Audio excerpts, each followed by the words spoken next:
Hey programmers, welcome to my channel which is specially made for programmers, and today we are here with our first video of our channel, and today we will discuss about what is programming and more about it. So if you are new here, so just give your important like and subscribe to our channel for more further videos, and let's start today's video. मैं पढ़ाने से पहले आपको एक overview दे दूं कि हम आज कौन कौन से टॉपिक डिस्कस करेंगे। सबसे पहले हम करेंगे व्हाट इज़ प्रोग्रामिंग, फिर हम करेंगे हाउ इज़ प्रोग्रामिंग डन, फिर हम करेंगे types of high level languages, फिर हम करेंगे व्हाट इज़ C++। तो हम स्टार्ट करते हैं कोडिंग की दुनिया में सबसे basic cheese what is programming. इसे हम एक अच्छे एग्जाम्पल की तरह समझते हैं। सपोज मुझे अपनी बंदी से चाय बनवानी है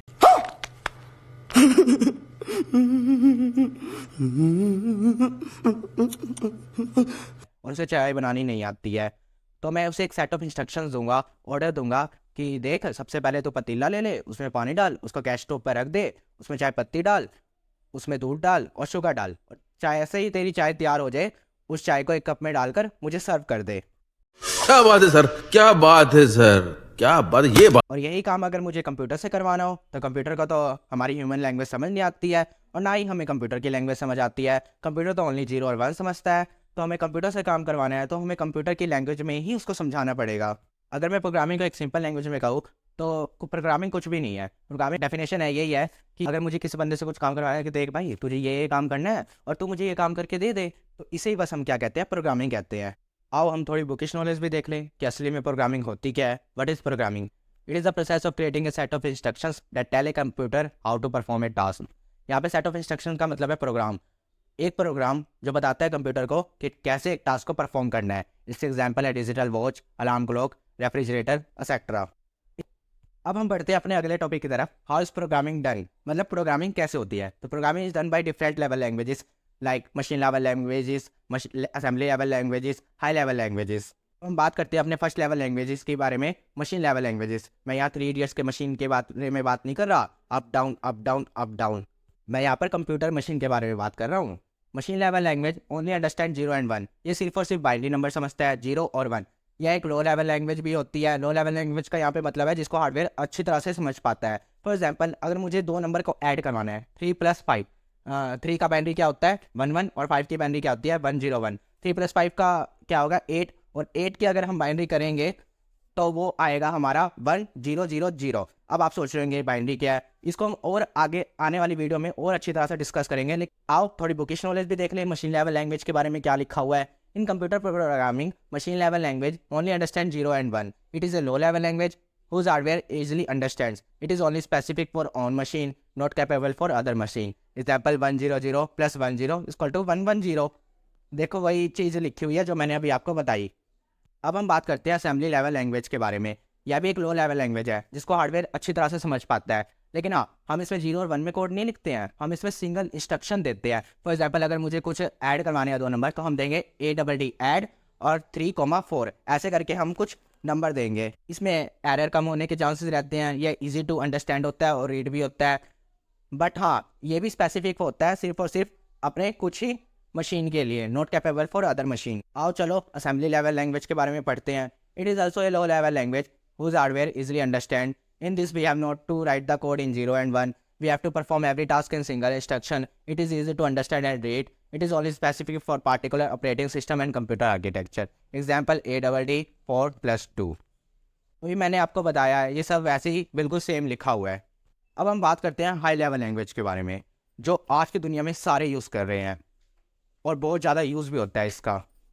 इसमें इंग्लिश लैंग्वेज का यूज़ हो रहा होता है, तो ये लैंग्वेज मशीन तो नहीं समझ पाती है। अभी जैसे मैंने आपको बताया मशीन लेवल लैंग्वेज तो ओनली 0 और 1 समझ पाती है, तो हम यूज़ करते हैं कंपाइलर और इंटरप्रेटर का। कंपाइलर का मतलब बस ये होता है कि हम सोर्स कोड को ऑब्जेक्ट कोड में कन्वर्ट करते हैं। अभी के लिए आप इतना ही बस अपने दिमाग में रखो, आने वाली वीडियो में हम इसके बारे में पूरा ब्रीफ बताएंगे। और इंटरप्रेटर का मतलब होता है लाइन बाय लाइन कोड को एग्जीक्यूट करना। तो आओ अब थोड़ा पढ़ भी लेते हैं। हाई लेवल लैंग्वेज क्या होता है? It is easy to read, write and understand. In high level language, only English language used, but machine can't understand. Then we use compiler interpreter who convert the high level language into machine code. Example के तौर पे है C++, जावा, Python etcetera. अब हम बात करते हैं अपने थर्ड टॉपिक की तरफ, types of high level language. High level language के टाइप्स, इसके मेनली 3 टाइप्स हैं। फर्स्ट है प्रोसीजरल, सेकंड है फंक्शनल, ऑब्जेक्ट ओरिएंटेड है थर्ड। तो हम पहले डिस्कस करते हैं प्रोसीजरल के बारे में। प्रोसीजरल क्या होता है? हम स्टेप बाय स्टेप कोड लिखते हैं और इसके एग्जांपल के तौर पे हम कह दें तो सी, बेसिक और पास्कल है। और ये जो भी एग्जीक्यूट होता है ये सीरियल ऑर्डर में होता है, मतलब लाइन बाय लाइन में होता है। अब हम बात करते हैं फंक्शन। इसमें हम फंक्शन का यूज़ करते हैं ताकि हमारा जो भी कोड रहे वो ईजी रहे, और जो भी हमारे पैरामीटर्स होते हैं हम उसको इनपुट कहते हैं। तो फॉर एग्जांपल के तौर पे इसका ऑर्डर ऑफ एग्जीक्यूशन भी डिफाइन नहीं होता है। और अब हम बात करते हैं ऑब्जेक्ट ओरिएंटेड के बारे में। ऑब्जेक्ट्स और क्लासेस का हम इसमें यूज़ कर रहे होते हैं। ऑब्जेक्ट क्या होती है, हमारी रियल लाइफ एंटिटी, और क्लास क्या होता है, यूज़र डिफाइंड। तो हम एग्जांपल के तौर पे लें तो कार एक तरह का क्या है, क्लास है। और अगर टाइप्स ऑफ कार की बात करें, BMW, मर्सिडीज, ऑडी, ये क्या है, सिमिलर टाइप्स ऑफ क्लास। अभी मैंने जितनी भी कारों के नाम लिए, इन सारी कारों के 4 पहिए होते हैं, चलती भी सारी एक तरह ही है। हाँ, इनके मतलब कि जो भी प्रॉपर्टीज मैटर, जो भी एट्रीब्यूट्स हैं वो सारे सेम ही होते हैं, इसलिए इनको क्या कहते हैं, ऑब्जेक्ट कहते हैं। और कार तो हमने नाम दे दिया है तो इसलिए हम क्या कह देते हैं, इसको रियल लाइफ एंटिटी कह देते हैं। अब हम बात करते हैं एक प्रोग्रामिंग लैंग्वेज के बारे में। तो हम स्टार्ट करते हैं अपने लास्ट और आखिरी टॉपिक की तरफ। What is C++? C++ is one of the most popular programming language. हाँ, ये बात भी सही है। It also have support for procedure language. अब आप सोच रहे होंगे प्रोसीजर लैंग्वेज क्या होती है। अभी मैंने आपको बताया प्रोसीजर लैंग्वेज वो होती है जिसको हम स्टेप बाय स्टेप लिखते हैं, और प्रोसीजर लैंग्वेज हमारी C होती है। और ये मेनली वर्क किस पे करता है, फंक्शन पे करता है। तो C++ सपोर्ट करती है प्रोसीजर लैंग्वेज को, और यह डेवलप हुई थी बजाज स्टोस्टॉक के द्वारा, किसमें, 1979 में। और यह प्लेटफॉर्म डिपेंडेंट भी होती है, और it is good for competitive coding. It is a super set of C। The reusability of code increases and it highly efficient way. मतलब कि जो भी कोड का हम रीयूजेबिलिटी होती है वो इंक्रीज होती है, और हम इसका बहुत ही अच्छी तरह से यूज़ कर पाते हैं C++ का, और यह बहुत फास्ट होती है। आज के लिए इतना ही। आई होप जो मैंने आज पढ़ाया आपको मेरा कंटेंट अच्छा लगा होगा, तो जल्दी से अपने दोस्तों को शेयर कर दो और चैनल को सब्सक्राइब कर दो। देखो, अगर आपका सपोर्ट रहेगा तो हम वीडियोस बनाएंगे, अगर हम वीडियोस बनाएंगे तो आप भी तो हमारी तरह कोडर्स बन पाओगे।